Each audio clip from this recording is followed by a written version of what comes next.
She was the daughter of a criminal, but then she succeeded in becoming the Queen of Qatar. She made a fortune and became the richest person in the world. She is the Empress of Qatar, Her Highness Sheikh Moza. Although she holds the financial power in Qatar, but people are more interested in her amazing series of legends. She went from being the daughter of a prisoner to becoming a princess, and then to becoming the Queen Mother. Moza's extraordinary rise to the throne has been a miracle. Today we're going to learn about the legend of Moza. So what's the story of this incredible woman? How did she overcome all the obstacles on her way to become princess and then a Queen Mother? Watch the full video to find out. For the people of Qatar, 1971 was a year to be remembered and celebrated because it was the year they finally ended British colonial rule and restored their national sovereignty and independence.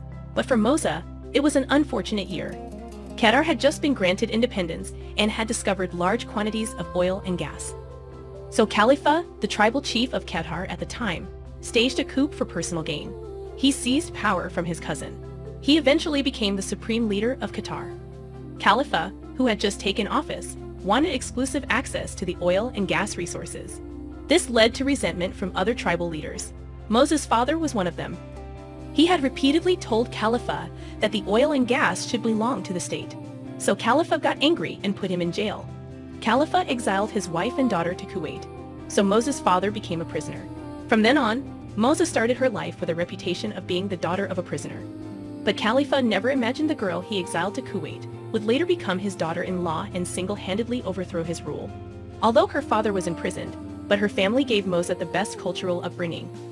Moza, who had the reputation of being the daughter of a prisoner, went on to attempt Qatar University. Moza, who had the reputation of being the daughter of a prisoner, went on to attempt Qatar University. At this time, she was not only a good student, but also a beautiful one. During her time at the university, she quickly became the talk of the town with her eloquence. It was at this time that she met Khalifa's son, Crown Prince Hamad. Fate is a wonderful thing. The two met when they had never met before. Hamad, who was already a crown prince, was visiting Qatar University on official business. When he first entered the university, he saw Moza in the crowd. Hamad was attracted by her glowing appearance. He fell in love with her at first sight and decided to take her into his court.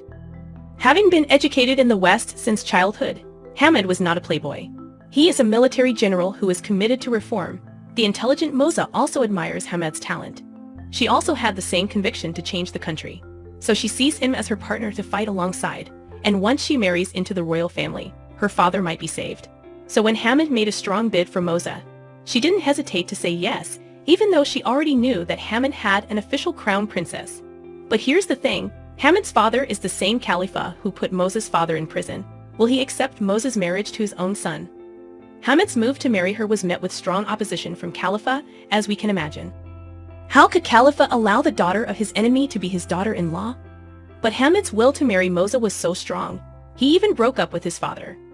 Perhaps Khalifa favored his son too much. He made concessions, but he also made a condition. He asked that Moza's relatives not be present at the wedding, and that the crown prince's wife would escort her to the wedding instead of her mother. It was under these cruel conditions that she married the son of her father's enemy and opened the door to the Qatari royal family. After marrying Hamad, Moza was doted on by her husband. This also made Hamad's legal wife very angry, so she used her birth to mock Moza. She said that a pearl cannot be produced from a coarse grain of sand. Moza was not defeated by her harsh words. She retaliated beautifully by saying that the vultures of the steppe do not know how to appreciate pearls. I will prove to you that the palace is the best place for me to stay. Years later, she justified her response with her cleverness. She was not a poor second wife. She was a real queen. The reason why Khalifa ruled the entire Qatari royal family at that time because his family had a monopoly on all oil and gas resources, especially within the wealthy Middle Eastern royal families of the time.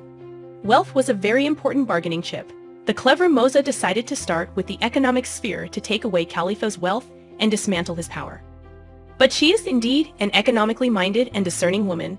The pearl industry is an important industry in Qatar. During the bead harvesting season, producers would go around collecting pearls with large grains in good color.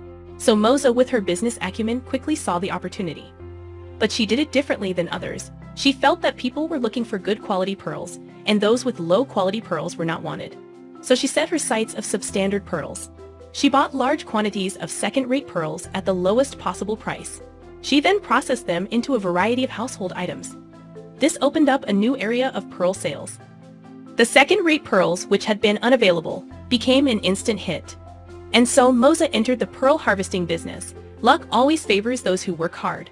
Once she found a natural black pearl, however, her father-in-law Khalifa was a pearl lover. The clever Moza used the pearl to get $1 million from Khalifa. This money became the first bucket of money for her business. She used the money to invest in artificial pearl farming. Her unique business acumen soon led her to make a name for herself in the business world. She also became the most irreplaceable woman in Hamad's heart. In 1985, Khalifa was trying to check Moza's burgeoning power and prestige. He asked his son Hamad to take a third wife. On the pretext of pacifying the tribe, Hamad agreed to marry again in order to preserve the dignity of the royal family. But out of his love for Moza and his desire to take care of her, he made a condition to his father. He wanted Moza to take over the royal family's affairs. She was to be in charge of the royal finances and investment projects.